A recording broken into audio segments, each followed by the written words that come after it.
Hare Krishna, Krishna Krishna, Hare Hare, Hare Rama, Rama Rama, Hare Hare.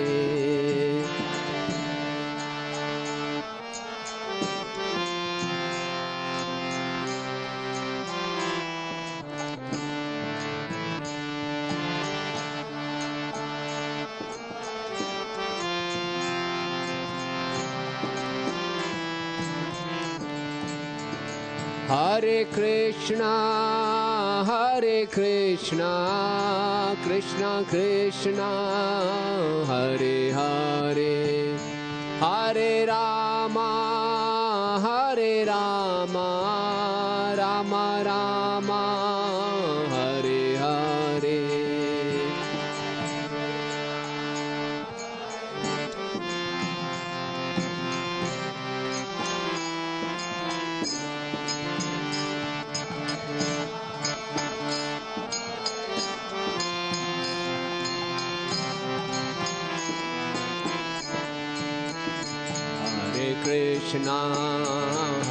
Krishna, Krishna Krishna, Hare Hare, Hare Rama,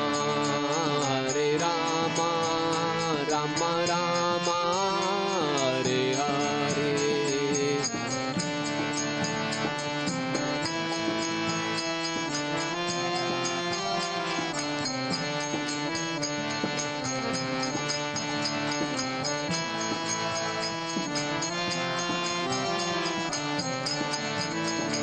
Hare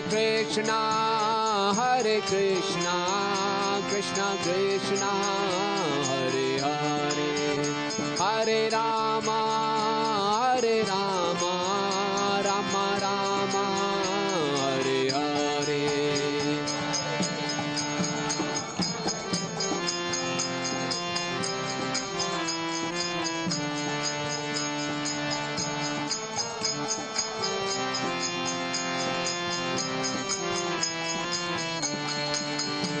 Hare Krishna, Krishna Krishna, Hare Hare, Hare Rama, Rama Rama, Hare Hare.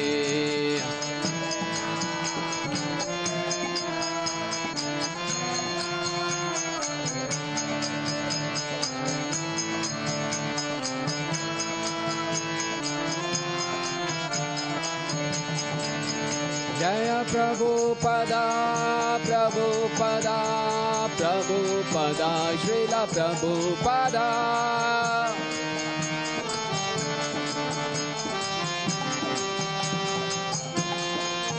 Nitai Gaur Hari Bol, Hari Bol, Hari Bol, Hari Bol.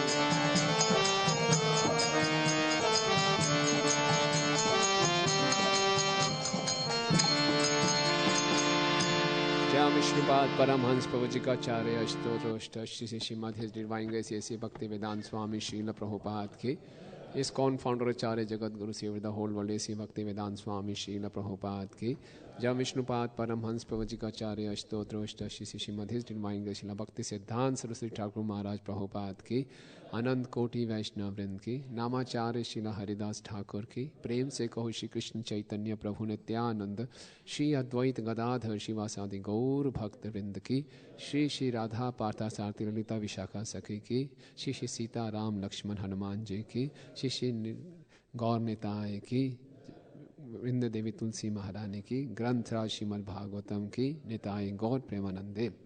All glories to the assembled devotees, all glories to the assembled devotees, all glories to the assembled devotees, all glories to Shri Guru and Gauranga, all glories to Srila Prabhupada ki jai.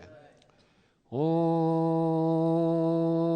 Namo Bhagavate Vasudevaya.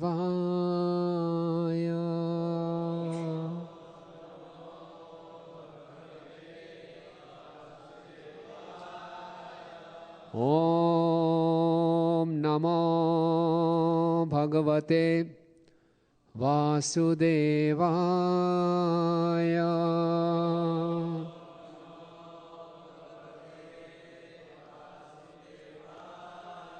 ओम नमो भगवते वासुदेवाय।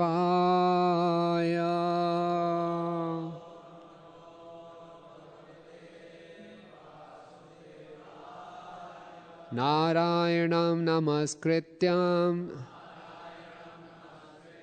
नरं चैव नरोत्तमं देवीं सरस्वतीं व्यासं ततो जयमुदीरयेत्। नष्टप्रायेषु अभद्रेषु नित्यं भागवत सेवया भगवती योत्तम श्लोके भक्तिर्भवती नैष्ठिकी। कृष्णाय वासुदेवाय देवकी नंदनाय च नंदगोपकुमाराय गोविंदाय नमो नमः। ग्रंथराज श्रीमद् भागवतम 5वां स्कंद अध्याय संख्या 9। आज से अध्याय शुरू किया जा रहा है। अध्याय का नाम है जड़ भरत का सर्वोत्कृष्ट चरित्र। श्लोक संख्या 1 और 2। श्री शुक उवाच। क्योंकि ये पद्य में है तो हम इसका शब्दार्थ पढ़ेंगे और अनुवाद। शब्दार्थ, अनुवाद एवं तात्पर्य एसी भक्तिवेदांत स्वामी शिला प्रभुपाद जी के द्वारा। शिला प्रभुपाद की। सुखदेव गोस्वामी ने आगे कहा, अथ तत्पश्चात कस्यचित् किसी द्विजवरस्य ब्राह्मण के अंगिरा प्रवरस्य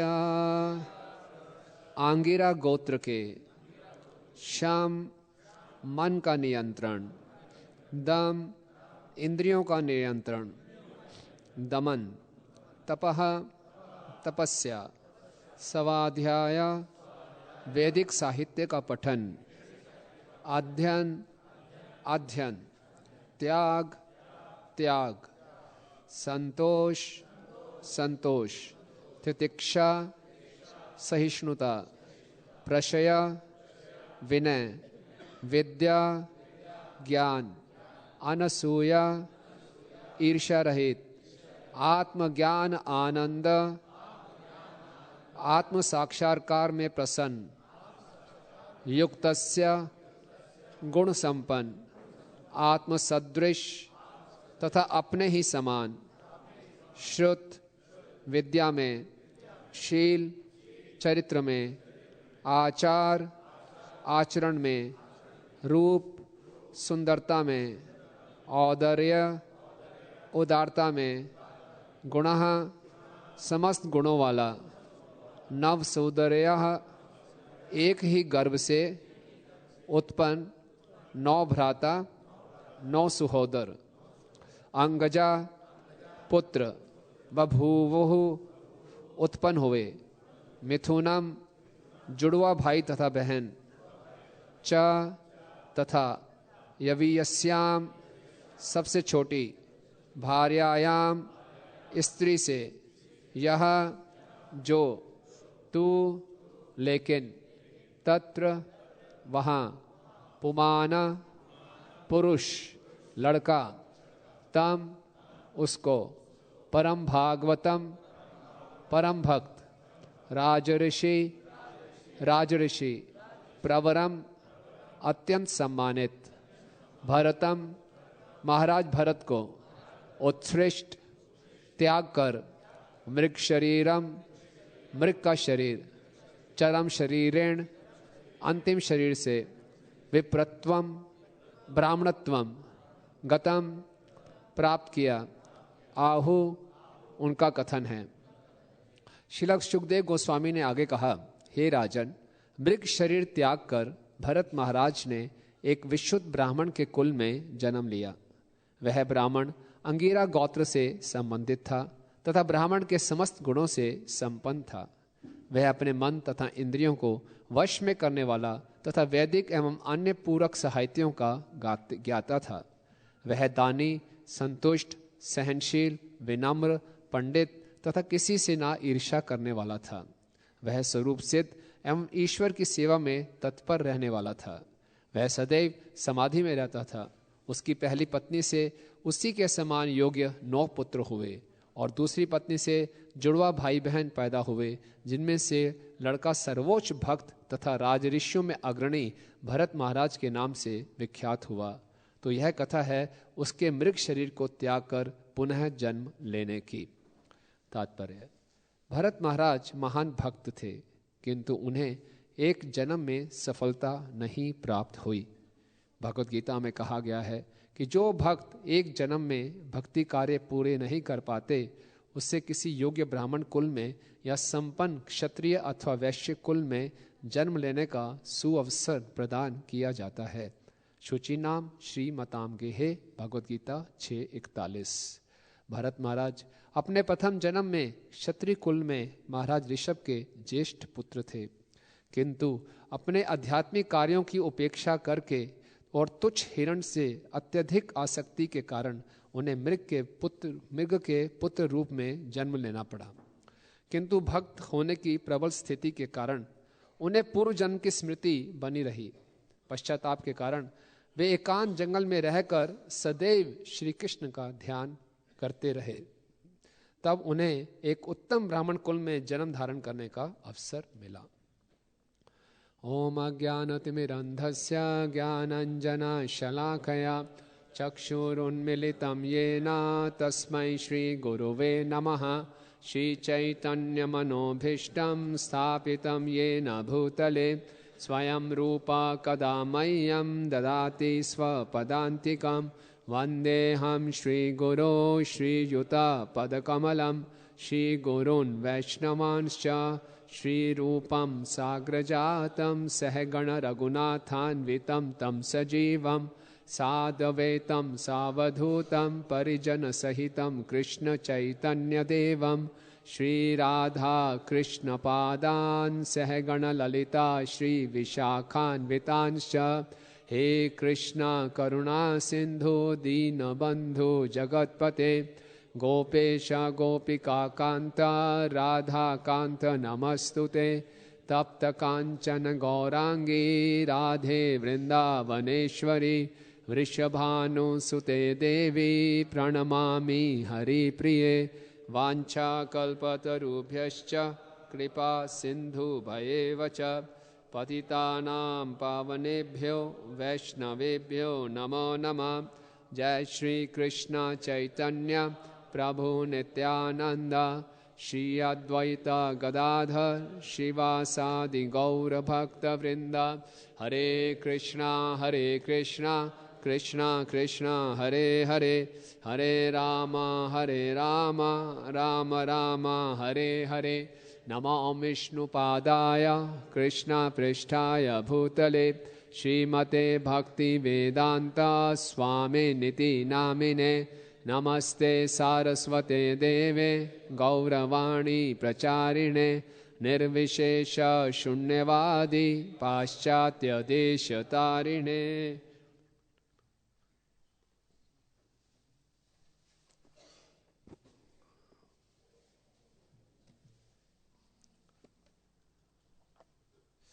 हरे कृष्णा। तो आप सभी भक्तों का आज की भागवत कक्षा में हार्दिक स्वागत है। तो भरत महाराज का ये प्रसंग हम सबके लिए बहुत ही शिक्षा प्रदायक है।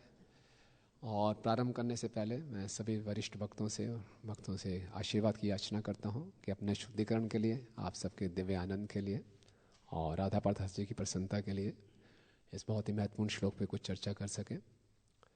तो भरत महाराज जी का ये प्रसंग श्रीमद् भागवतम में लगभग 7 अध्यायों में इसको कवर किया गया और इसमें बहुत सुंदर सुंदर शिक्षाएं हमें प्राप्त होती हैं, विशेषकर एक साधक के लिए। भरत महाराज युवावस्था में, जो कि भगवान ऋषभ देव के ज्येष्ठ पुत्र थे, सब कुछ त्याग के जंगल में आ गए, इतना वैराग्य दिखाया और फिर वहाँ आकर भाव की स्थिति में थे, प्रेम अंकुरित हो चुका था। और फिर एक छोटे हिरण से आसक्त हो गए, है ना। कहाँ जाके फंसे, एक हिरण से प्रेम करने लग गए। कोई सोच में नहीं सकता था, जंगल में हैं, साधना कर रहे हैं, लेकिन एक छोटे हिरण की जान बचाते बचाते उनसे आसक्त हो गए। और इतने आसक्त हो गए कि अपनी साधना को, अपनी भजन क्रिया को, उसकी अवहेलना करनी शुरू करते। इंग्लिश में प्रभुपाद लिख रहे हैं तो बहुत सुंदर शब्द यूज कर रहे हैं, विलफुल नेग्लेक्ट, है ना, विलफुल नेग्लेक्ट। अपनी इच्छा से नेग्लेक्ट कर रहे थे, जानते हुए, सब कुछ जानते हुए नेग्लेक्ट कर रहे थे। और फिर ऐसी परिस्थिति हुई जब वो अपना शरीर त्याग रहे थे तो हिरण का स्मरण कर रहे थे, और हिरण का स्मरण करते करते शरीर को त्यागा और अगला शरीर हिरण का प्राप्त हुआ। भगवान गीता में बताते हैं, यम यम वापि स्मरण भावम त्यजति अन्ते क्लेवरम तम तम एवेति कौन्तेय सदा तद्भाव भाविता। भगवद गीता हम देखते हैं, भगवद गीता एक पुस्तक है सिद्धांतों की, परिभाषाओं की, और भागवतम वो पुस्तक है केस स्टडीज की। जो सिद्धांत परिभाषाएं हम भगवद गीता में पढ़ते हैं, सुनते हैं, उसकी पूरे लाइव केस स्टडीज हमें भागवतम में दिखाई देती हैं। तो हिरण का स्मरण करते हुए शरीर छोड़ा, हिरण की योनि में गए। लेकिन कोई साधारण हिरण नहीं, क्योंकि भक्ति की इतनी उन्नत अवस्था में थे। भगवान योग क्षेम वहां में हम, भगवान कहते हैं आपकी जो चेतना है उसकी मैं रक्षा करता हूं। वही उनका आकर्षण कृष्ण से बना रहा। और हिरण की योनि में आकर भी वो साधारण हिरणों के साथ नहीं घूमते थे, जहां साधु संत एकत्रित होते थे वहां जाके उनसे श्रवण करते थे। कुछ समय के लिए हिरण की योनि में रहे, उसको भी त्यागा। और फिर इस अध्याय में बताया जा रहा है एक बहुत ही उच्च कोटि के ब्राह्मण के यहाँ पर उनका जन्म हुआ। तो इस पूरे 2 श्लोकों में उन ब्राह्मण के, उनके पिताजी के सारे गुण बताए गए हैं। सारे ब्राह्मणों के गुण उनमें उपस्थित थे। और उनकी पहली पत्नी से उनके 9 पुत्र थे, और दूसरी पत्नी से एक जुड़वा भाई बहन उत्पन्न हुए। जो बड़े भाई थे वो भरत महाराज थे।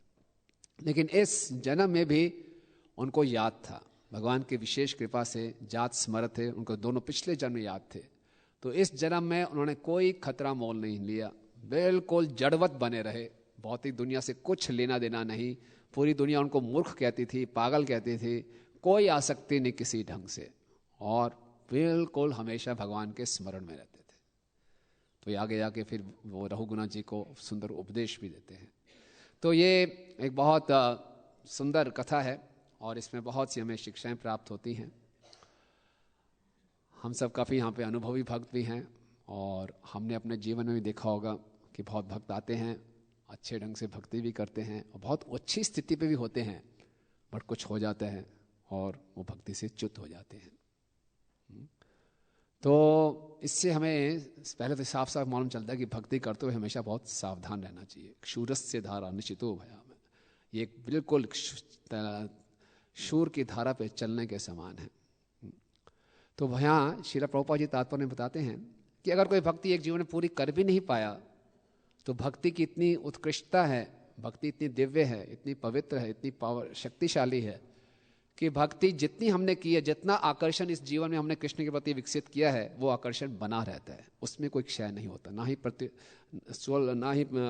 ही अभिक्रम नश्यस्ति प्रत्यवायो न विद्यते। इस पर्थ पे कोई नाश नहीं है, कोई हानि नहीं है। स्वल्प से धर्म से त्रायते महतो भया, थोड़ा सा भी कोई धर्म का पालन करेगा वो उसका एटर्नल क्रेडिट है।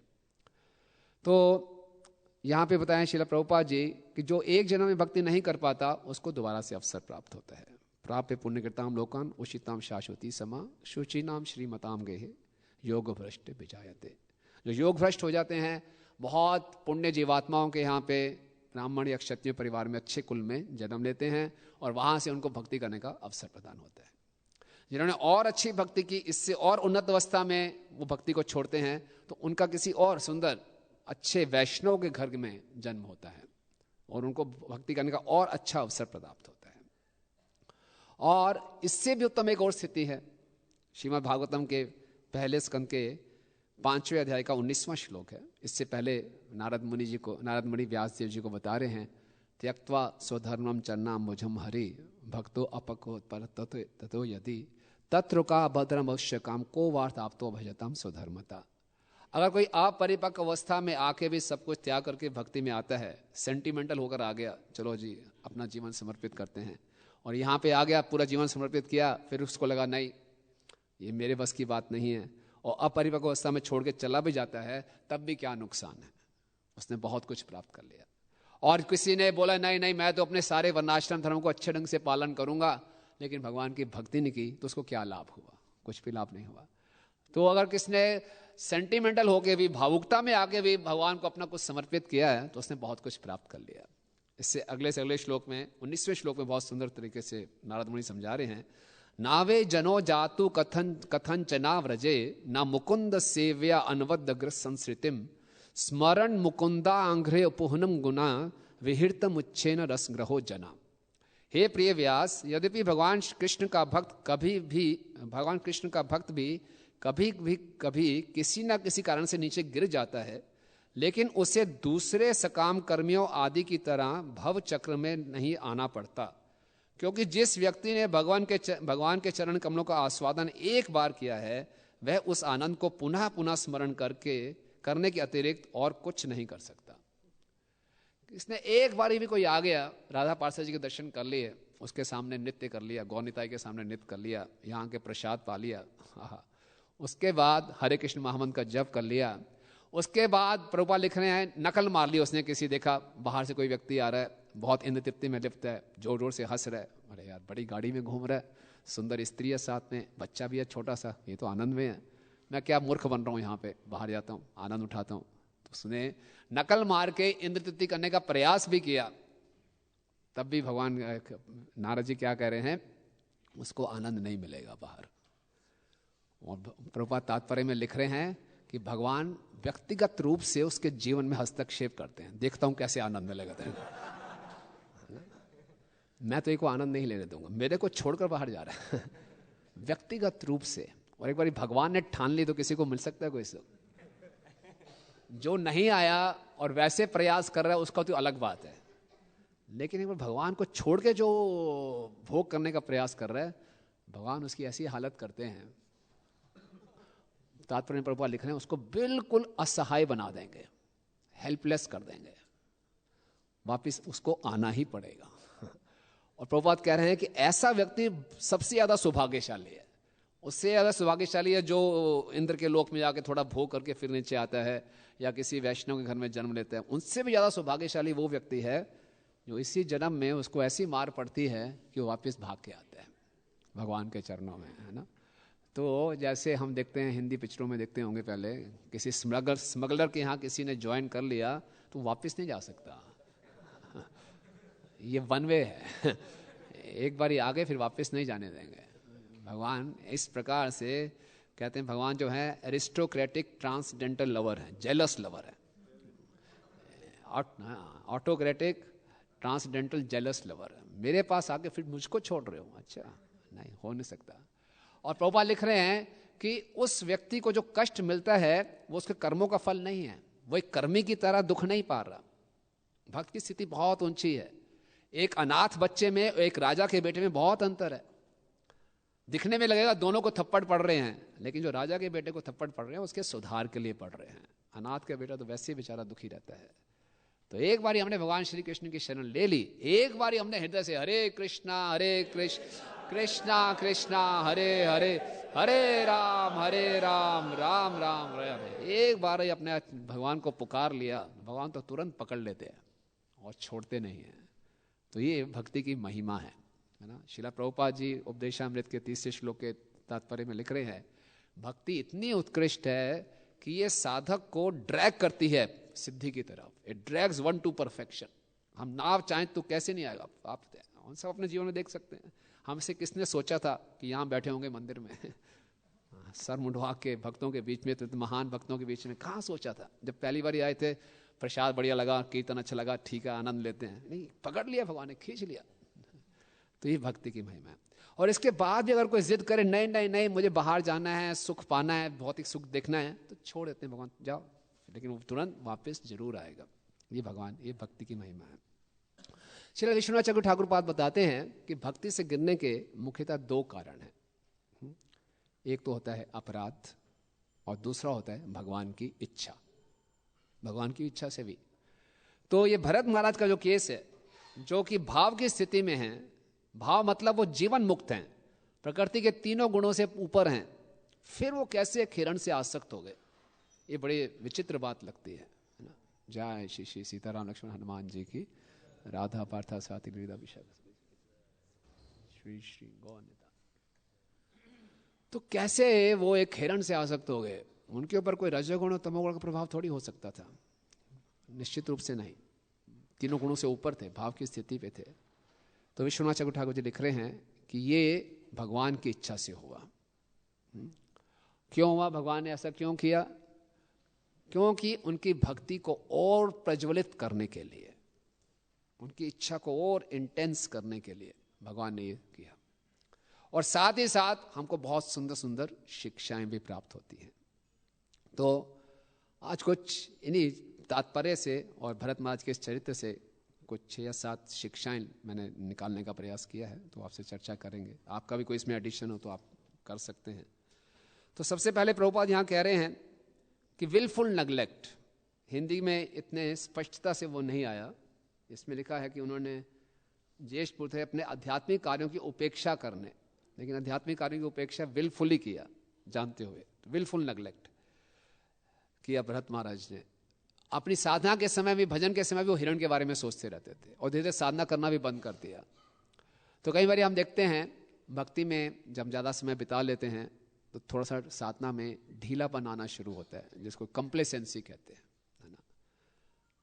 तो हमें चाहे हम कितने भी वरिष्ठ हो जाएं, कभी भी कंप्लेसेंट नहीं होना चाहिए, ढीला नहीं होना चाहिए। चलता है, चलो हो गया, बहुत हो गया, अब थोड़ा सा आराम कर लेते हैं, थोड़ी सी छूट मिलनी चाहिए, थोड़ी सी रिलैक्सेशन मिलनी चाहिए सीनियर सिटीजन को करते हुए। नहीं, हम देखते हैं शिला भक्ति सिद्धांत स्वामी ठाकुर महाराज जी का कुछ दिनों पहले प्राकट्य दिवस था। वो इतने स्ट्रिक्ट थे। एक बारी उनके एक शिष्य की पत्नी ने कहा, युवा पत्नी थी, कि मैं आपसे कुछ अकेले में बात करना चाहती हूँ। वो उनके पिताजी की आयु के समान थे, लेकिन फिर भी उन्होंने बोला, नहीं, मैं एक स्त्री से अकेले में बात नहीं कर सकता, मैं एक सन्यासी हूँ। इतना स्ट्रिक्ट, इतना सावधान रहते थे, कोई ढीलापन नहीं। इसी ढंग से हम देखते हैं परम पूजनीय गोपाल कृष्ण स्वामी महाराज जहाँ भी रहते हैं कृष्ण प्रिय प्रभु बता रहे थे। वो हॉस्पिटल में एक बार एडमिट थे, उनका स्वास्थ्य ठीक नहीं था, उसमें पूरा मॉर्निंग प्रोग्राम किया, राइट फ्रॉम द बिगिनिंग, संसार दावानाल और सब किया पूरा। और जब उन्होंने तुलसी आरती गाई तो सीधा तुलसी आरती गानी शुरू कर दी। तो प्रभु जी बता रहे थे, नहीं, महाराज ने बोला, नहीं, पहले विंदाए तुलसी देवी वो भी ध्यान रखा पूरा। तो इसलिए कितने भी हम वरिष्ठ हो जाएं, पूरा जो वैष्णव सदाचार है, भक्ति के 64 अंग हैं, सभी अंगों का हमें बहुत महत्व देना चाहिए और पूर्ण अच्छे ढंग से उसका पालन करना चाहिए। श्रील प्रभुपाद कहते हैं कि भक्ति के इन अंगों में के पालन में पूरी गुरु परंपरा की शक्ति समाई हुई है। और जितने अच्छे ढंग से हम साधना करेंगे, हमें वो आध्यात्मिक शक्ति प्राप्त होती है। और उस आध्यात्मिक शक्ति के आधार पर हम माया को रेजिस्ट भी कर सकते हैं और रिजेक्ट भी कर सकते हैं। माया तो कृष्ण के साथ साथ हमेशा ही रहती है, एकदम हमारे जीवन में हमेशा हमारे को 2 ऑप्शन रहेंगे कि माया को चुनना है कि कृष्ण को चुनना है। Maya is always at our service. Krishna भूलिया जीव भोग वांछा करे, निकटस्थ, बिल्कुल निकट है, झपटिया माया धरे, एकदम झपट लेती है। आप भूलिए तो इसी एक बारी, बस थोड़ा सा गैप तो दीजिए मुझे, बिल्कुल आपकी सेवा में, आपको कॉल भी नहीं करना पड़े, हम जस्ट एट योर सर्विस, बिल्कुल एकदम माया बिल्कुल तैनात है।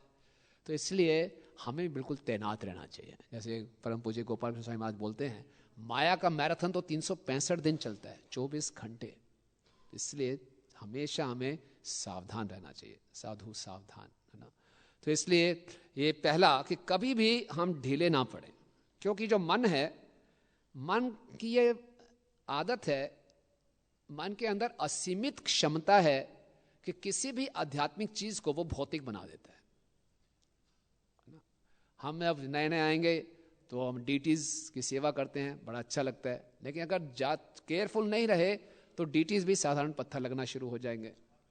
शुरू में कीर्तन में बहुत उत्साह आता है फिर धीरे धीरे वो कीर्तन भी नॉर्मल लगने लग जाता है।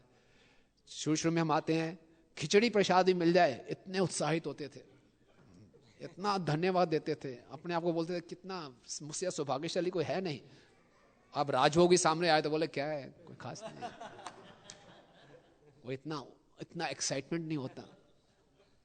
हर चीज साधारण, गुरु वैष्णव शास्त्र सब वही तो बातें लिखी हुई हैं, इतनी बारी पढ़ लिया, इतनी बारी सुन लिया। तो मन के अंदर असीमित क्षमता है, किसी भी आध्यात्मिक वस्तु को भौतिक बना देती है। और जब भौतिक बात गई तो उसमें हम उब जाते हैं। एक बार उब जाते हैं तो उसको फिर रिचुअलिस्टिक करना शुरू कर देते हैं और फिर धीरे धीरे रुचि खत्म हो जाती है। तो इसलिए हमें सावधान रहना चाहिए कि हम कंप्लेसेंट, ढीलापन भक्ति में ना आने दें, विलफुली इसको नेग्लेक्ट ना करें। हमेशा किसी भी स्थिति में क्यों ना हो, हमें इसकी आवश्यकता है, सावधानी से करें। दूसरा कि भरत महाराज अकेले निकल गए जंगल में, ऑल अलोन।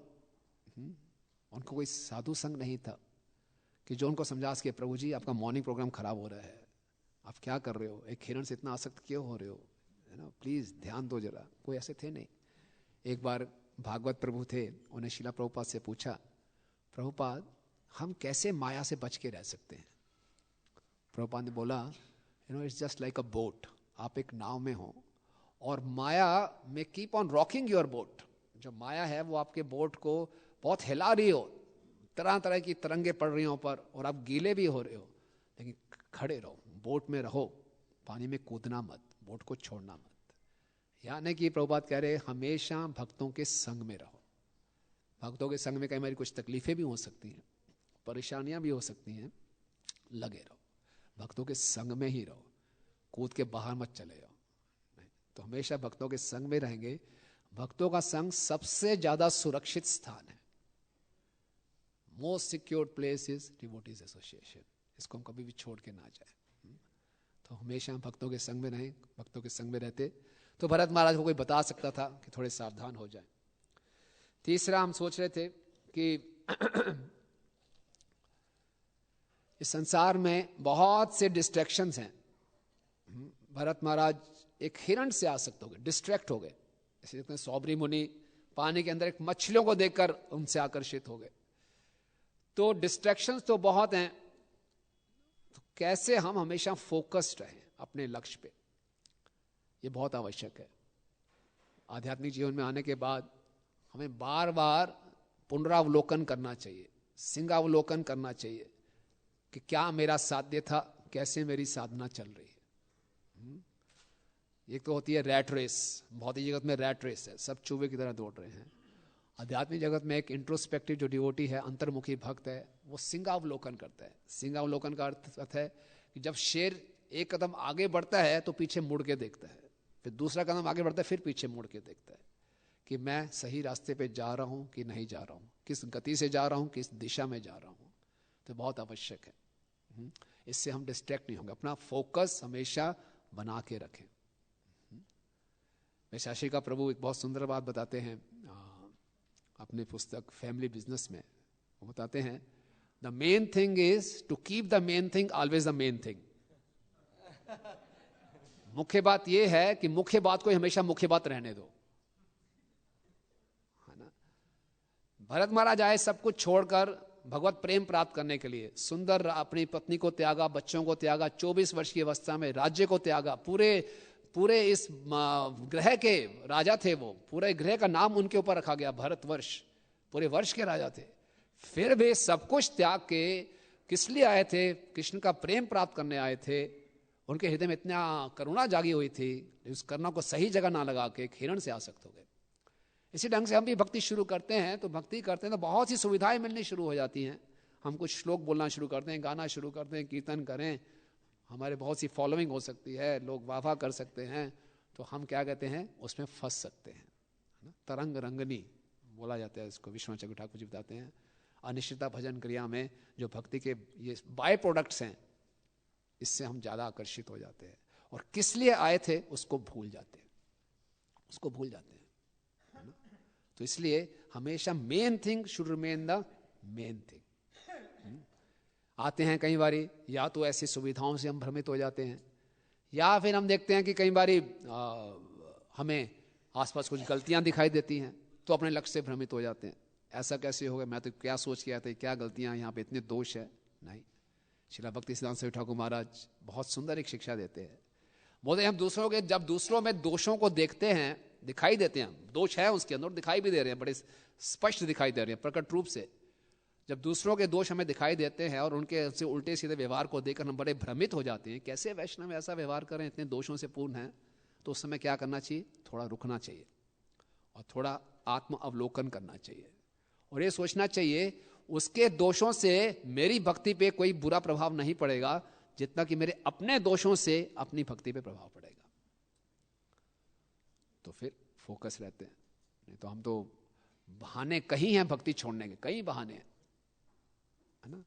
एक बद्ध जीव तो कई एक्सक्यूज, कई जन्मों से भक्ति को अवॉइड करते हुए आ रहा है, और अब कृपा से, गुरु कृष्ण कृपा से भक्ति में आ गए, तो अब भी वो टेंडेंसी रहती है कहीं ना किसी ढंग से इसको अवॉइड किया जाए। तो कैसे भी, कितने भी तरीके क्यों ना हमें दिखाई दें, ये है वो है, नहीं, हम हमेशा जो main thing should be the main thing. बार बार हम अपने आप को कई साल बिताने के बाद भी पूछना चाहिए, जिस उद्देश्य के साथ, जिस लक्ष्य के साथ मैं आया था, जिस उत्साह और तीव्रता के साथ आया था, क्या वो है? इसको और बढ़ना चाहिए।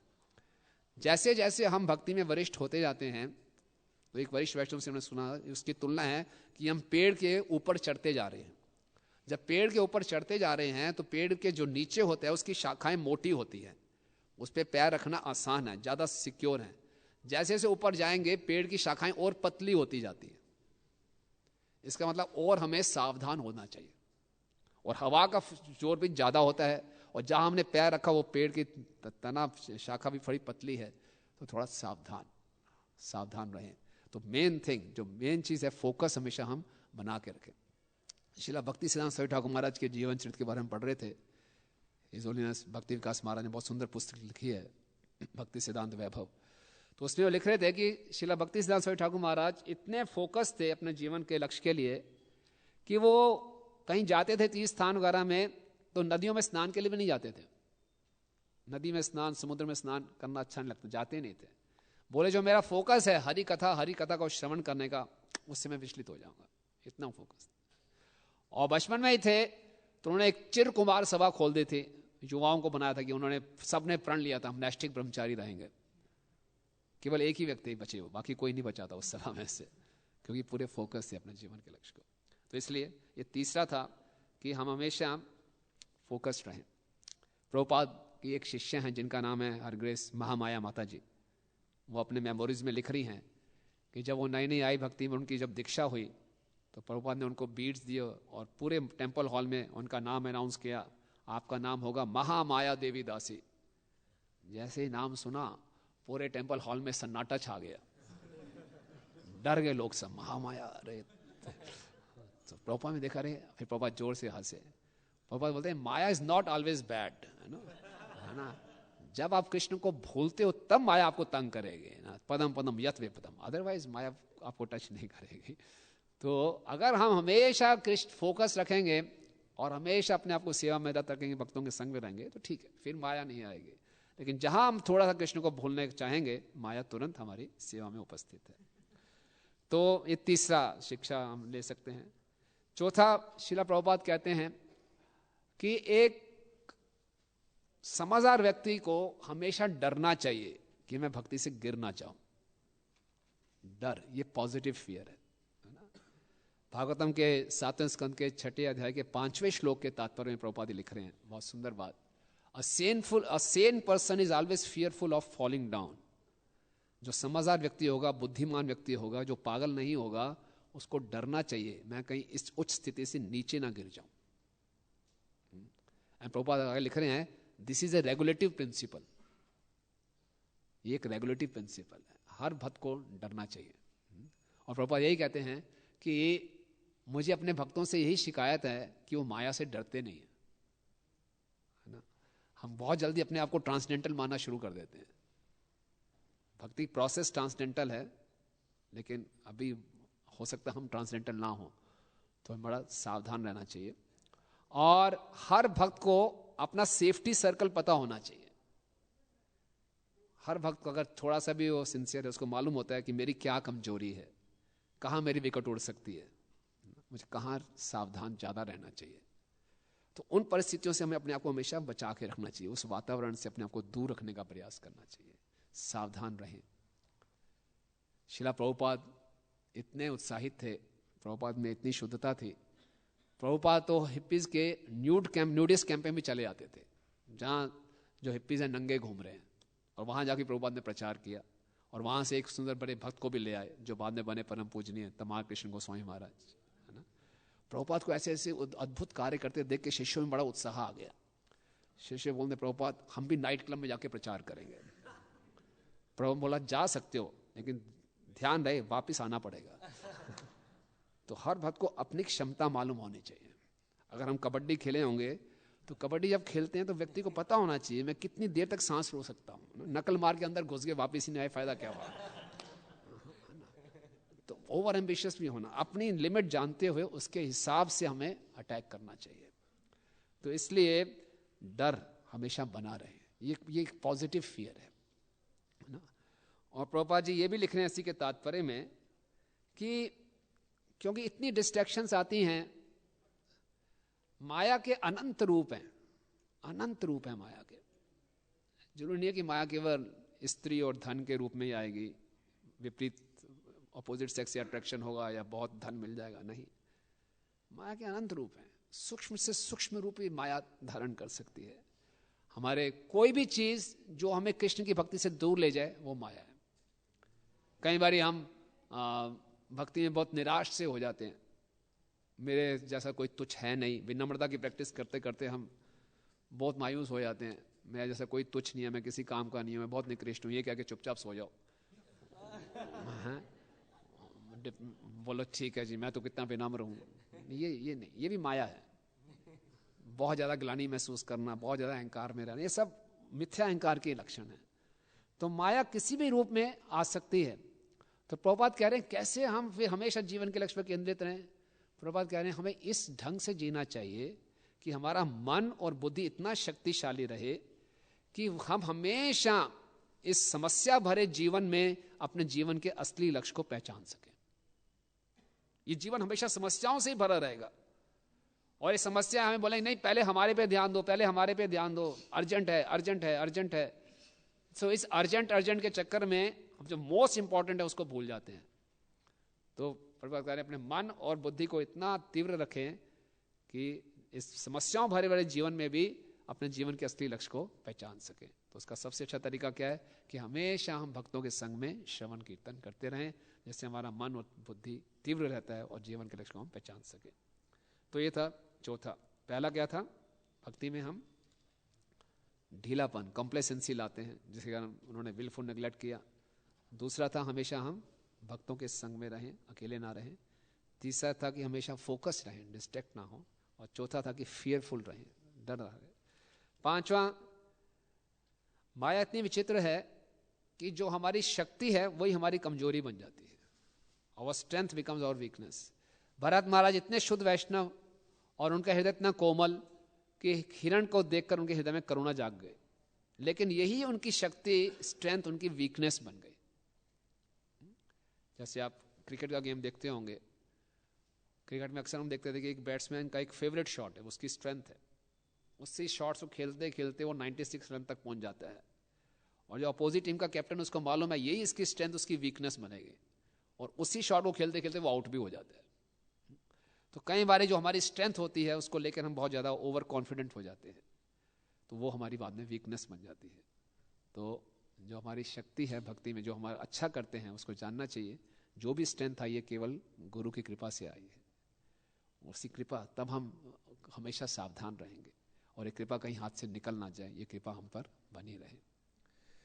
छठा, हम देख सकते हैं कि जब भरत महाराज का पतन हुआ, हालांकि ये भगवान की इच्छा से हुआ, लेकिन बहुत शिक्षा प्रदान किया इसमें। उसके बाद प्रभुपाद लिख रहे हैं उन्होंने बहुत पश्चाताप किया, और हिरण की योनि में आने के बाद और दोबारा जड़ भरत बनने के बाद कोई चांस नहीं लिया, है ना। तो अगर हमसे गलती हो भी जाती है, उसके बाद हमें जब दोबारा मौका मिलता है हमें कोई चांस नहीं।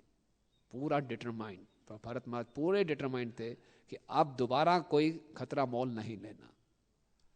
तो इसलिए पूरी दृढ़ता के साथ उन्होंने भक्ति की। उनका लक्ष्य, हालांकि बहुत अच्छे ब्राह्मण कुल में पैदा हुए वो, और उन्होंने ब्राह्मण धर्म का भी पालन सही ढंग से नहीं किया, ना सीखा ही नहीं। उनके पिताजी जो उनको सिखाते थे उससे उल्टा काम करते थे। बोले शौच क्रिया के बाद हाथ धोने चाहिए, वो शौच क्रिया से पहले हाथ धो देते थे। तो बोले इतना पागल है, इसको कुछ समझ में नहीं आता, और जान कैसे पागल बना रहना चाहिए, मुझे दुनिया से कुछ नहीं चाहिए, पागल बन के ही रहूंगा, ताकि जो मेरे कृष्ण के स्मरण में कोई भी बाधा ना आए, कोई चांस नहीं ना। दूध का जला छाक भी फूक फूक के पीता है ना। तो अपने ब्राह्मण धर्म का भी पालन उन्होंने सही ढंग से नहीं किया कि मैं दोबारा इस चक्कर में कहीं वहां फंस ना जाऊं। तो इसलिए जैसे हम देखते हैं अजामिल के केस में भी, जब अजामिल ने यमदूतों और विष्णुदूतों की वार्तालाप को सुना और उसने देखा कि मुझे इतनी कृपा प्राप्त हुई है, हरिनाम की इतनी महिमा है, तो उसके बाद बहुत दृढ़ता के साथ वो हरिद्वार में गए और उन्होंने भक्ति शुरू की। और प्रभुपाद अपने उनके श्लोकों के तात्पर्य में लिख रहे हैं कि हमें अजामिल से यही सीखना है, इतनी दृढ़ता के साथ ही हमें भक्ति करनी चाहिए।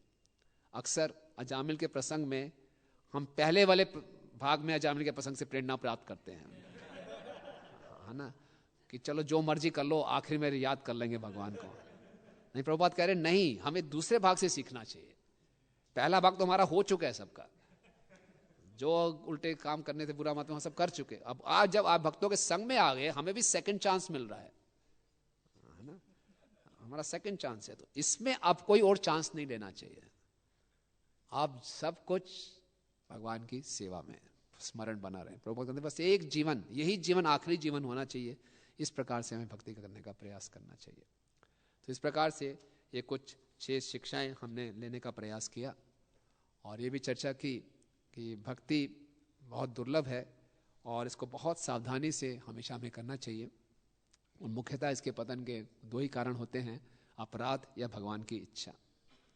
और आप सब ने भी अपने व्यक्तिगत जीवन में देखा होगा कि बहुत से अच्छे भक्त होते हैं, बहुत अच्छी स्थिति में होते हैं और वो विचलित भी हो जाते हैं अलग अलग परिस्थितियों में। अपने व्यक्तिगत जीवन में मैंने देखा कि मेरे बहुत 3 अच्छे मित्र को मैंने खोया और बहुत अच्छी स्थिति में थे वो भक्ति के, दूसरों को मार्गदर्शन करते थे, लेकिन बड़ी विचित्र विचित्र परिस्थितियों से। और उसमें से 2 भक्त तो वापस आने का प्रयास कर रहे हैं, तीसरे के लिए हम प्रार्थना करें कि वो भी वापस आए। तो एक जो भक्त गए, उन दोनों से मैंने पूछा प्रभु हुआ क्या, कैसे आप इतने अच्छे स्थिति में थे, लोगों को आपसे इतनी प्रेरणा मिलती थी, इतने वरिष्ठ हो गए, आप कैसे इतने हो गए।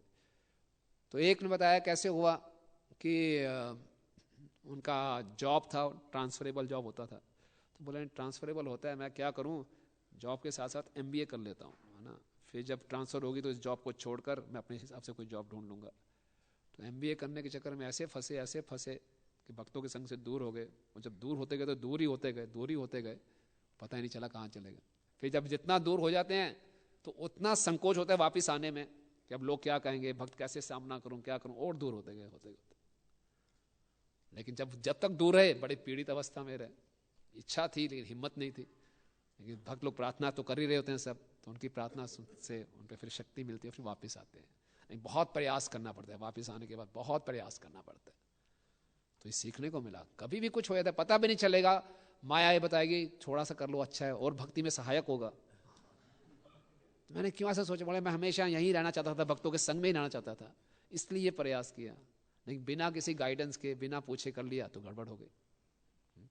दूसरे भक्त से पूछे आप कैसे विचलित हो गए प्रभु, बोले बहुत अच्छे भक्त है, वो भी बहुत बढ़िया प्रचार कर रहे थे, बहुत बढ़िया गाइडेंस दे रहे थे सबको। घर में धर्मपत्नी के साथ थोड़ी गड़बड़ थी, अकेले जूझ रहे थे उसके साथ, है ना, जूझते जूझते इतने दुखी हो गए, परेशान हो गए और अपना हृदय खोला नहीं। और ऑफिस में गए, वहाँ पे भी अच्छा करते थे प्रचार। एक बार ऑफिस के पिकनिक में गए, पिकनिक में सब लोग उल्टे सीधे गाने गा रहे हैं, इनको पुरानी याद आ गई, इन्होंने गाना शुरू कर दिया, नाचना शुरू कर दिया। उन्होंने वापस कर दिया, यार तू बहुत अच्छा है, उनका आलिंगन कर लिया, खूब बढ़िया है, तो बहुत बढ़िया लगती है। भक्तों से उनको वो घनिष्ठता मिली नहीं, वहाँ ज़्यादा घनिष्ठता मिल गई और मिलते मिलते मिलते कितनी दूर चले गए पता नहीं चला। बहुत सटल होता है, सूक्ष्म तरीके से आप प्रवेश करती है, वो पता नहीं चलता। भरत महाराज ने सोचा नहीं था कि हिरण के चक्कर में पड़ के मैं अगले जीवन में मुझे हिरण बनना पड़ेगा, ऐसा होना पड़ेगा, नहीं, एकदम लगभग प्रेम मिल गया था उनको, लेकिन कुछ पता नहीं चलता। माया बहुत सूक्ष्म है और कैसे भी प्रवेश कर जाती है। तो इसलिए हम बहुत सावधान रहें, हमेशा भक्तों के संग में रहें और सभी नियमों का सख्ती से हम पालन करते रहें और खूब प्रार्थनाएं करते रहें, है ना। प्रभुपाद जी से किसी ने पूछा, प्रभु ने व्यास आसन में बोला कि मैं कभी माया में नहीं गिर सकता। सब लोग बड़े प्रसन्न हुए और व्यास आसन से उतर के प्रभुपाद खूब प्रार्थना कर रहे हैं। किसी भक्त ने पूछा, प्रभुपाद आप क्या प्रार्थना कर रहे हो? बोले यही प्रार्थना कर रहा हूँ मैं माया में ना गिरूं। बोले अभी तो आपने बोले थे माया में कभी गिरूंगा नहीं। बोले इसलिए तो नहीं गिरता, मैं रोज प्रार्थना करता हूँ। तो रोज़ हमें प्रार्थना करनी चाहिए कि मैं हमेशा भगवान मुझे माया से बचा के रखें और बहुत सावधानी से भक्ति के हर एक अंग का हम पालन करें और बहुत कृतज्ञता अपने हृदय में बनाए रखें कि हम कितने सौभाग्यशाली हैं कि कैसे। वैसे एक इंसिडेंट याद आया मुझे, अभी जब बहादुरगढ़ मंदिर का ओपनिंग था तो गेस्ट हाउस में हमारे 6-7 कमरे थे, तो काफ़ी प्रभुपाद के वरिष्ठ शिष्य भी आए हुए थे, भीमा प्रभु आए हुए थे और वो एक कमरे में रुके थे। तो गुरु महाराज आए, बोले कहाँ हैं भीमा प्रभु? तो कमरों के ऊपर नंबर नहीं लिखा हुआ था अभी, तो मैं भी कंफ्यूज था कौन से नंबर में कहाँ पे हैं। और जिस परिवार ने हमें ज़मीन दान दी थी बहादुरगढ़ की, वो ऑस्ट्रेलिया से आए हुए थे, तो उनके परिवार में कुछ माताई लोग थे, वो भी आए हुए थे। तो मुझे मालूम नहीं था कौन से कमरे में भीमा प्रभु रुके, मैंने कमरा खोल दिया, साथ में गुरु महाराज थे, हम अंदर घुस गए। वहाँ एक माता जी थी, वो छोटे बच्चे को संभाल रही थी। तो मैं तो अंदर घुस गया, मैं तो बाहर आ गया। प्रभु जो गुरु महाराज थे वो ऐसे डरे महाराज, क्योंकि महाराज एक्सपेक्ट करते अंदर भीमा प्रभु दिखाई देंगे और दिखाई देगी कोई स्त्री। तो महाराज को ऐसे झटका लगा, दूर से ऐसे घबरा गए महाराज। तो मुझे लगा कि महाराज इस स्थिति में भी इतने बड़े साधक की तरह व्यवहार कर रहे हैं। मैं इतना भुचक्का नहीं हुआ मुझे इतना करंट नहीं लगा, लेकिन महाराज दूर से देख के एकदम दूर हुए कि इस स्थिति में ही महाराज हमेशा इतने सावधानी बरतते हैं। तो ये हमें सिखाते हैं आचार्यगण, तो हम हमेशा सावधान रहें और प्रार्थना करते हैं कि जो भक्ति हमें प्राप्त हुई है वो हमारे हाथ से फिसले ना। हरे कृष्ण। किसी कोई प्रश्न या टिप्पणी? हरे कृष्ण, बहुत बहुत धन्यवाद। तो आज के प्रवचन में बहुत शिक्षाएं आपने दी हैं। इसमें एक जो है शब्द है परम भागवतम राजर्षि प्रवरम भरतम। तो भरत जी जो है परम भागवत हैं और राजर्षि प्रवर हैं और उसी चेतना में हैं। उनको मृग शरीर प्राप्त हुआ, फिर चरम शरीर प्राप्त हुआ। तो 2 शरीर प्राप्त हुए, एक तो मृग शरीर प्राप्त हुआ, एक चरम शरीर प्राप्त हुआ।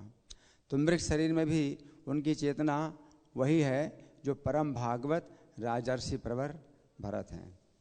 और फिर अब जो चरम शरीर प्राप्त हुआ है, यद्यपि शरीर तो ब्राह्मण का है लेकिन उनकी चेतना वही है परम भागवत राजर्षि प्रवर भरत। तो ये जो भरत महाराज हैं राजर्षि प्रवर बताए गए हैं, ऋषभ देव के पुत्र हैं। ऋषभ देव के 100 पुत्रों में सबसे श्रेष्ठ भरत जी हैं। भगवान ऋषभ देव ने अपने पुत्रों में घोषित किया सबसे श्रेष्ठ ये हैं। उनके नीचे जो 9 थे तो वो जो है शासक बने, भारत के ही शासक बने अलग अलग भागों के, लेकिन उनके अधीन भगवान ऋषभ देव ने कहा इनके अधीन रहो। उनसे नीचे जो 9 थे वो 9 योगेश्वर बने और उनसे भी नीचे 81 थे वो ब्राह्मण बने। तो सभी श्रेष्ठ हैं, सभी श्रेष्ठ हैं, लेकिन भरत महाराज को सबसे श्रेष्ठ ऋषभ देव ने घोषित किया।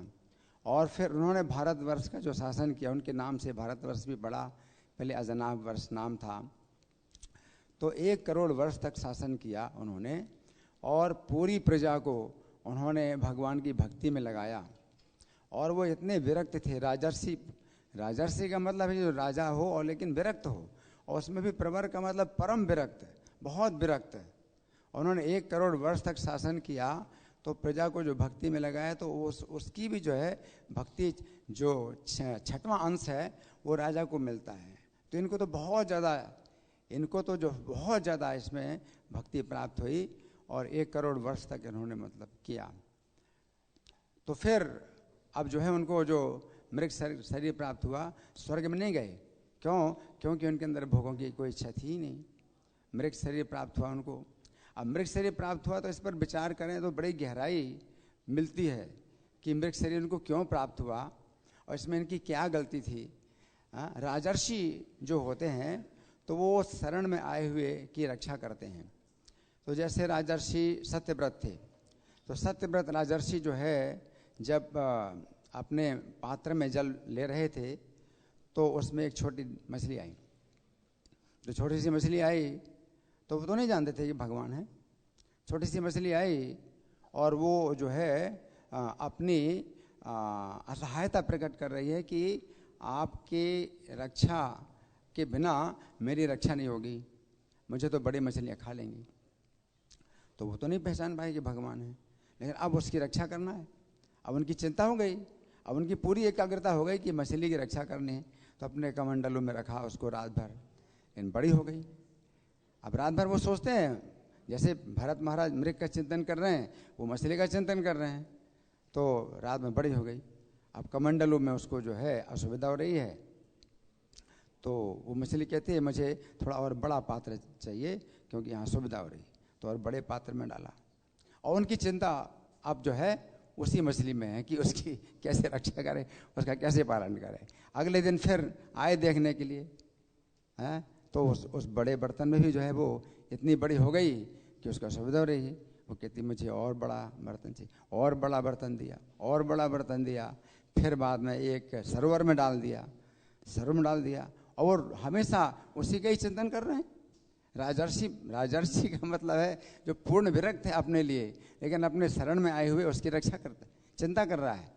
तो फिर जो है वो सरोवर में भी इतनी बड़ी हो गई, उसको असुविधा हो रही है, कहती है मुझे असुविधा हो रही है, नदी में डाल, नदी में डलवा दिया। और रात भर में इतनी बड़ी हो गई, नदी में भी असुविधा हो रही है उसको। तो अब बोलो अब क्या करूं? तो बोले मुझे समुद्र में डाल दो। तो समुद्र में डलवा दिया, और समुद्र में जब डाल दिया तो फिर वो इतनी बड़ी हो गई समुद्र में कि समुद्र में भी नहीं समा रही। तब राजा सोचते हैं कि कौन हो सकते हैं, कौन हो सकते हैं? भगवान हो सकते हैं। फिर भगवान ने कहा कि हाँ, मैं जो है अब प्रलय होने वाली है, और तुम नौका जो है तैयार करो, उसमें सब बीज तैयार करो, और तुम जो है मतलब मेरे साथ रहोगे, नौका को मेरे सिंग में बांधो। तो भगवान थे, तो उनकी चेतना जो है मछली के प्रति जो थी, आसक्ति जो थी उनकी, तो वो तो उसी प्रकार की थी, और वो भी नहीं जानते थे कि भगवान है। लेकिन वो राजर्षि का जो कर्तव्य है, वो राजर्षि की भावना में वो जो है डूबे हुए थे। और भरत महाराज भी उसी प्रकार से हरण के प्रति जो है उनकी जो रक्षा की जो भावना थी उसी प्रकार की, अपने लिए वो बिल्कुल विरक्त है, बिल्कुल विरक्त है। इसलिए उनको हरण का जो शरीर प्राप्त हुआ, तो वो अब इसको क्या कहें, यही कहें कि प्रारब्ध था उनका, और ये अब ये चरम शरीर उनका तो पहले से निश्चित हो चुका था। जब वो भरत महाराज थे, भगवान ऋषभदेव के पुत्र थे, उनका निश्चित हो चुका था पहले से ही कि भगवान के धाम में जाना है। तो वो तो सब जो है मतलब भगवान ने कुछ ऐसी योग बनाए कि उनको हरण का शरीर मिलना था, इसलिए इस प्रकार से एक हरण का शावक जो है उनको मिला, और वो जो है उसकी चेतना में, लेकिन वो अपनी कर्तव्य भावना में ही कर रहे थे। उन्होंने जो भक्ति छोड़ी वो भी अपनी कर्तव्य भावना में ही छोड़ी, और कर्तव्य भावना में ही जो सत्यव्रत राजा थे वो भी मछली का ही चिंतन कर रहे थे। तो भावना तो कर्तव्य की ही थी पूरी तरह से, और उसी चेतना में अब ये जो है चरम शरीर में है, ये तभी ब्राह्मण के शरीर में है, लेकिन उसी चेतना में है, उनकी चेतना में कोई अंतर नहीं आया। और वो जो है पतन नहीं कहलाया जाएगा, क्योंकि इनको जो है किसी और साधु और किसी गुरु की सहायता नहीं लेनी पड़ी। अपने चरम शरीर में अब आ गए हैं, उनको पता है कि अब ये चरम शरीर है मेरा, अब इसके बाद जो है मुझे और कोई शरीर नहीं मिलने वाला है। तो जो और कोई गिरता है तो फिर उसको साधु की या जो है किसी भक्त की, गुरु की सहारा लेना पड़ता है, तभी वो मतलब संभल पाता है ना, नहीं तो नहीं संभल पाएगा। गिरता है तो फिर उसकी हालत खराब हो जाती है। लेकिन ये जो है इनका पतन नहीं है।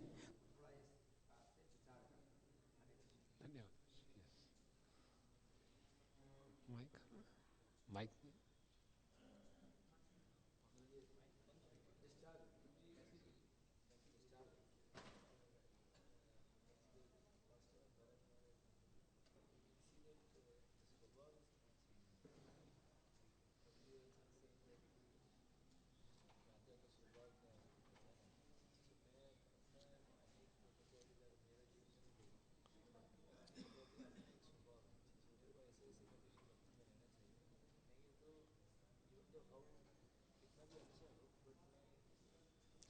प्रभु जी का प्रश्न है कि हम देखते हैं जैसे प्रभु जी ने बहुत अच्छे ढंग से बताया कि भरत महाराज का स्वभाव नहीं बदला, और राज ऋषि थे तो अपने स्वभाव से उनकी रक्षा की, और हम भी देखते हैं कि जो भक्ति में आते हैं तो हमारा स्वभाव वही बना रहता है। तो वो स्वभाव से जो कोई जीता उसको असली हीरो बताया गया, उसको असली वीर बताया गया। तो हम स्वभाव से कैसे बाहर आएंगे? तो निश्चित रूप से अगर हमारी सेवा में ऐसी आवश्यकता है कि हमें स्वभाव से परे हट के सेवा करनी है, गुरु की ऐसी आ गया है तो हमें करनी पड़ती है। नहीं तो अपने स्वभाव को ही हम भगवान की सेवा में लगाएं तो कोई दिक्कत नहीं है उसमें। प्रभा भी लिखते हैं कि आपकी जो साइकोफिजिकल नेचर है उसको डॉवटेल करना है कृष्णा कॉन्शियसनेस में। किसी को कोई चीज़ करनी अच्छी लगती है उसी को भगवान की सेवा में लगा के वो अपने स्वभाव से स्वरूप की तरफ बढ़ सकता है। और अगर लेकिन आ गया है गुरु की ऐसी आ गया है हम जैसे भक्तों के लिए कि नहीं आप नहीं जैसा मर्जी आपको स्वभाव को ये सेवा करनी है तो उसके करने के लिए भी हमें तैयार रहना चाहिए। तो अपने स्वभाव को बदलना ही हमारे जीवन का लक्ष्य नहीं है। हमारे जीवन का लक्ष्य मैं जैसी परिस्थिति में हूँ उसमें भगवान की उन्नत से उन्नत सेवा करूँ गुरु कृष्ण की। तो गुरु की आज्ञा होगी तो गुरु हमें अपने स्वभाव के अनुसार ही सेवा में लगाते हैं। और कई बार ऐसी इमरजेंसी हो सकती है नहीं स्वभाव के विपरीत भी आपको सेवा करनी है तो वो भी करनी चाहिए। तो ऐसे स्वभाव से ऊपर उठ जाते हैं। हमने कई भक्तों को देखा जो आए थे तो बहुत शर्मीले थे, इंट्रोवर्ट थे, उनको बाहर जाते हुए शर्म आती थी। अब गुरु उनको बोला आज्ञा दी नहीं आप फंड कलेक्शन की सेवा करो तो फंड कलेक्शन कर रहे हैं, बहुत अच्छा कर रहे हैं। कोई सोच भी नहीं सकता कि वो फंड कलेक्शन कर लेंगे। तो इस प्रकार से गुरु की आप कृपा से और गुरु की आज्ञा से हम स्वभाव को कर सकते हैं। अदरवाइज हमें अपने आप को जबरदस्ती, लेकिन स्वभाव के कुछ पहलू हैं। कुछ तो हमारी नेचर है ब्राह्मण क्षत्रिय वैश्य शूद्र, कुछ हमारे स्वभाव में जैसे हमारे कुछ अनर्थ हैं काम क्रोध लोभ, वो भी हमारे संस्कारों के कारण हमें उत्पन्न है। उसके ऊपर हमें विजय प्राप्त करने की कोशिश करनी चाहिए। और जो हमारी प्रकृति है ब्राह्मण क्षत्रिय वैश्य वर्ण के अनुसार उसको भगवान की सेवा में लगाना चाहिए। ठीक है। हाँ जी मेरा ये प्रश्न है कि अभी जैसे आपने बताया कि वो भगवान की इच्छा थी कि वो मतलब हिरण को बचाएं और ऐसा हो, बट अभी हमने भगवद गीता में 4th चैप्टर और 5th चैप्टर में पढ़ा कि जो भी होता है वो जीव की इच्छा होती है, भगवान बस सेंशन करते हैं। तो यहाँ पे भगवान की इच्छा, भगवान की इच्छा है। विश्वनाथ चक्रवर्ती ठाकुर जी बता रहे हैं कि जो भरत महाराज हैं, प्रभु जी बता रहे हैं, इतनी उन्नत अवस्था में थे कि वो ऐसे प्रभावित नहीं होंगे प्रकृति के 3 गुणों से, ऐसे उल्टी सीधी इच्छा करेंगे। भगवान की इच्छा थी कि वो भक्ति में और विकसित हों, उनको मेरे प्रति उनका आकर्षण और तीव्र हो जाए, इसलिए सारा ये हुआ। ये विश्वनाथ चक्रवर्ती ठाकुर जी लिख रहे हैं, और कोई कारण नहीं है इसके पीछे। तो भाव की स्थिति से गिरना ऐसे संभव नहीं है, गिरना है ही नहीं। जैसे प्रभु जी बता रहे हैं गिरना है ही नहीं, ये तो भक्ति में और आगे बढ़े। दिखने में ऐसा लग रहा है गिर गए, हिरण की योनि में और वो एकदम हो गए कि अब तुम कुछ लेना देना नहीं, और जड़ भरत की अवस्था में तो और ज्यादा आगे हो गए। तो सिर्फ प्रगति कर रहे हैं, लेकिन हमको सिखाने के लिए सब लीला हुई है। प्रभु जी मेरा प्रश्न है कि जैसे आपने बताया था कि विशेष कृपा होती है, सबसे विशेष कृपा है कि जो जीव बाहर जाता है भगवान मेक श्योर करते हैं कि वो बाहर भी एंजॉय ना कर पाए, and is dragged back into Krishna consciousness. But my question to this is that हर जीव की एक ईगो होती है कि वो अपनी ईगो एक सेटिस्फाई करना चाहता है कि हाँ मैंने ये अचीव किया। अब वो बाहर जाता है तो अपनी कहीं ना कहीं उसकी ईगो को लेके जाता है, and that Krishna is crushing again and again. तो मेरा प्रश्न है कि वो फिर अंदर आता है, उसके क्रेविंग्स तो अभी भी बनी हुई हैं। क्रेविंग्स नहीं बनी, वो पूरा हेल्पलेस हो जाता है। अच्छा सबक मिल जाता है उसको। और हम भी करके देखते हैं, कई बार इच्छा होती है चलो यार थोड़ा सा ढीलापन, थोड़ा कुछ एंजॉय करते हैं, और जो प्रयास करते हैं ऐसा सबक सिखाते हैं भगवान। भक्त बोले ठीक है यार बाहर का छोड़ा होता, बाहर का नहीं खाऊंगा, खा ले तो बिना प्यास में क्या कोशिश करता हूँ। जिस दिन वो खाता उस दिन उसका पेट खराब हो जाता और किसी का नहीं होगा, पहले नहीं होता था, वो खाता जरूर होगा। तो भगवान करते हैं, वो बिल्कुल असहाय हो जाएगा, आएगा। Why does not Krishna saturate the desire? Like, okay, you fulfill it and I'll saturate it. भगवान कहते हैं ना अमी विज्ञा यही मूर्ख, ये मूर्ख है, मेरे को बाकी उल्टी सीधी चीजें कर रहा है, तो मैं उसका जीवन ऐसा कर दूंगा, प्रभुपाद लिखने सब उसको त्याग देंगे कहीं का नहीं बचेगा, वो आना ही पड़ेगा उसको। कृष्ण एक शरणम है ना। यस प्रभु जी।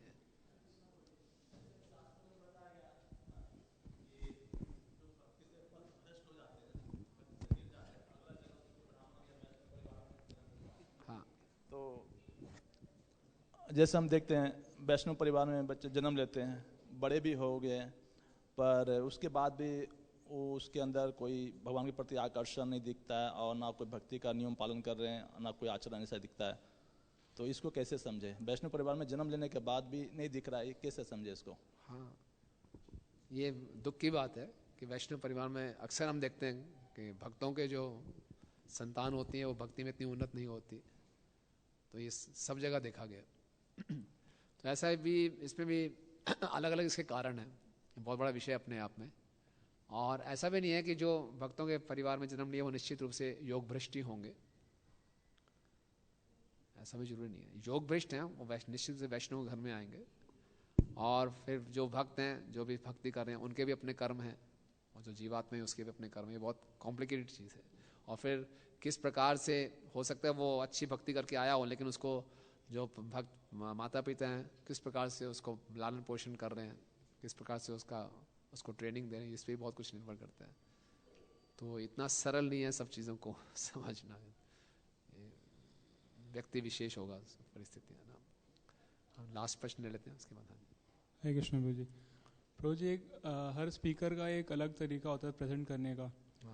तो कभी कभी लगता है कि हमें पता चलता है कि आज हम पूछते हैं लेक्चर किन का है, हम पूछते हैं लेक्चर किन का है आज। जब स्पीकर एक अच्छा होता लगता है कि एक नहीं, आज बहुत कुछ सुनने को मिलेगा, अच्छा लगेगा। कभी कहता है नहीं ये स्पीकर अच्छा नहीं है यार, आज नींद ही आएगी सिर्फ लेक्चर में। तो लाइक इस पर कैसे ऊपर उठ सकते हैं? तो ये हमें मालूम है, देखिए कोई लेक्चर सुनने नहीं आए हम ये सेवा कर रहे हैं। इस क्लास में आना सेवा है, प्रभुपाद जी की आज्ञा है। और श्रवणताम स्वकथा कृष्ण पुण्य श्रवण कीर्तना हृदयंत से भद्राणी विघ्नोति सुहृदसताम। जब हृदय में बैठे परमात्मा ये देखते हैं कि मैं उनके विषय में सुन रहा हूँ, तो वो प्रसन्न होकर फिर हमारे हृदय को साफ करते हैं। तो ये एक विधि है भक्ति की। मेरी प्रसन्नता के लिए नहीं, मेरे एंटरटेनमेंट के लिए नहीं, मेरी इन्फॉर्मेशन के लिए नहीं है। ये मेरे शुद्धिकरण के लिए। ये साधना भक्ति का अंग है। अच्छा लगे या ना लगे, आओ और तैनात होकर बैठो और ध्यानपूर्वक सुनो। ये भक्ति है। माला करना किसको अच्छा लगता है? सुबह उठना किसको अच्छा लगता है? तो है ना, उठते हैं। और इसलिए जब हम मंगलाचरण करते हैं तो वक्ता तो बुरी हालत होती है उसकी, वो तो कांप रहा होता है। मंगलाचरण प्रार्थना कर रहा है गुरुजनों से, श्रोता आराम से बैठा हुआ है। जो वो श्रोता ऐसे बैठे, कोई नया आइटम देखने को मिलेगा, देखते हैं वो मैं क्या सुना देखते हैं, है ना। वो उसको जज कर रहा है, मैं बेकार है ये, वो बैठा हुआ ऐसे नहीं। श्रोता को भी उसी इंटेंसिटी से प्रार्थना करनी चाहिए कि ये संदेश मेरे हृदय में प्रवेश करे, मेरा हृदय शुद्ध हो। हरि कथा ही सभी समस्याओं का समाधान है। और ये शुरू में हमें अच्छा नहीं लगता, ये सब मन का खेल है। ये अच्छा है, ये बुरा है, इसको एक्सेप्ट करो, इसको रिजेक्ट करो, ये सब मन का खेल है।